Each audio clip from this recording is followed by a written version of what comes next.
Aujourd'hui, de plus en plus de groupes ultras subissent l'ostracisme des différents acteurs de la société. Violence des forces de police, harcèlement de la Ligue, acharnement des ministres et annulation des déplacements, la vie des ultras est devenue un enfer. Un homme a accepté de témoigner pour supplément d'enquête. C'est Patrick Zarma, le leader du groupe Le Sang de la Veine de Marseille. Patrick, merci d'avoir accepté notre invitation. Bonjour. Alors Patrick, on ne vous présente plus. Et pourquoi? Pardon? Pourquoi on me présente pas moi? Je mérite pas qu'on me présente, moi je suis ta pute et c'est ça? Je suis ta pute en fait. Bon, il y a un problème. Hein. Non, attends, calme-toi. Non, je veux dire, vous êtes une figure de Marseille, vous êtes très connu et à ce titre, on n'a pas besoin de vous présenter. Ah, d'accord. Okay. Alors, justement, vous êtes victime de plein fouet d'une chasse aux sorcières. Quelle sorcière? Qu'est-ce qu'il y a? J'ai un nez crochu, j'ai un chapeau pointu, j'ai un balai sous le cul, qu'est-ce que tu me chauffes lui? C'est qui lui? Ouais, c'est la deuxième fois là. Hein. Attends, il va s'expliquer. Je veux dire, vous êtes stigmatisé par les pouvoirs publics. Ah oui, voilà, là on nous casse les couilles et nous empêche de faire les déplacements, mais c'est grave. Peut-être pas à ce point-là. Mais comment ça passe? Tu te rends pas compte? Tu te rends pas compte? Il y a tout un écosystème qui vit de ça. Il y a des centaines de milliers de gens qui vivent de ça, gros. Mais déjà, tiens, par exemple, tu as Dédé qui achète la place en gros, qui les revend à Karim, il se fait un billet dessus, c'est normal. Ensuite, Karim, il revend au capot les ultras. Il se fait un petit billet dessus, c'est normal. Ensuite, les capos les ultras, ils revendent nos ultras, il se fait un petit billet. Et hop, tout le monde se fait un billet, tout le monde est content. Et c'est plus simple, si tu l'enlèves, on fait quoi?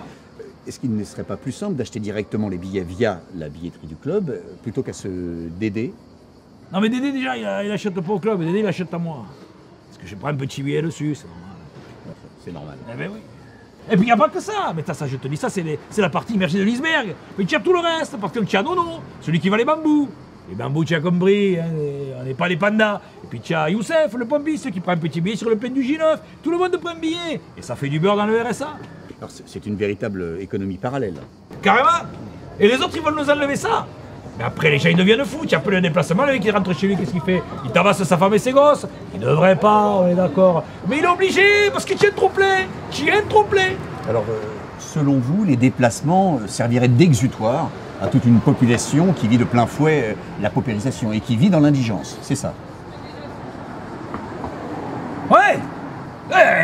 On a un fleur de ce bout, gros, on a un trop-plein. Alors, quand tu as un trop-plein, il faut décharger.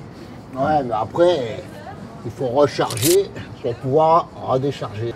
Allez, ferme ton cul, toi, qu'est-ce que tu racontes? Passe pour les sauvages. Justement. Selon vos détracteurs, il y aurait beaucoup de violence. Et si bien qu'on ne pourrait pas assurer la protection et la sécurité pendant les déplacements. Mais violence de quoi? Sur les spectateurs innocents, les victimes innocentes. Parce qu'on a taquiné 2-3 footix, c'est pas de la violence, ça. Rien, ça rigole. Oui, alors si on reprend quand même l'historique des faits, il y a quand même cette histoire de supporters à Metz renversés par le J9. Il regarde pas quand il traverse. Et sur le trottoir, semble-t-il. Ah bon, parce que sur un trottoir, tu regardes pas, toi. Toi, tu te balades sur un trottoir, toi, tu fermes les yeux.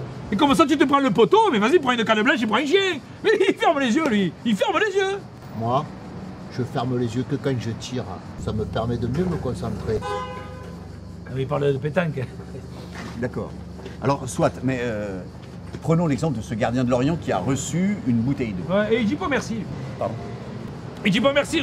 Le type, on était à 5 mètres du, on le voyait, il était dans son but, là, il n'en pouvait plus. Il est de Lorient, il n'a pas l'habitude du soleil de Marseille, il était tout rouge comme le cul de babouin. On le voit qu'il a chaud, il transpire des gouttes comme ça. On se dit, le pauvre, on va lui donner à boire. Hein. Il a soif, on lui balance une bouteille d'eau.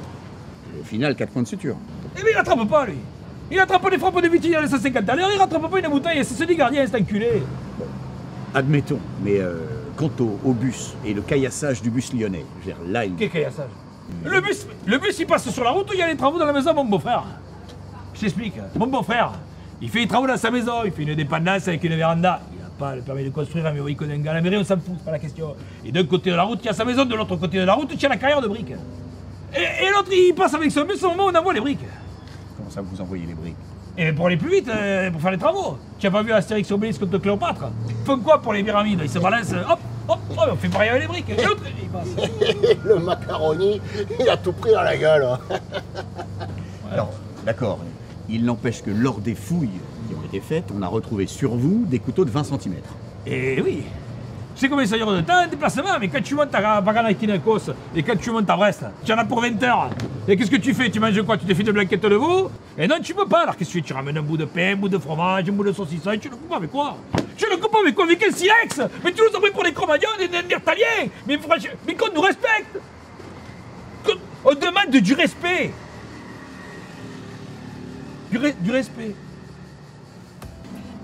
Bien, Patrick, merci. Je crois que votre message est bien passé. On a compris. Nous laissons Patrick et JB tout à leur détresse en espérant qu'un jour la tolérance gagne et que leur combat ne soit pas vain. Oh putain, la salope, regarde les bouffes, toi. Ferme ton cul, toi.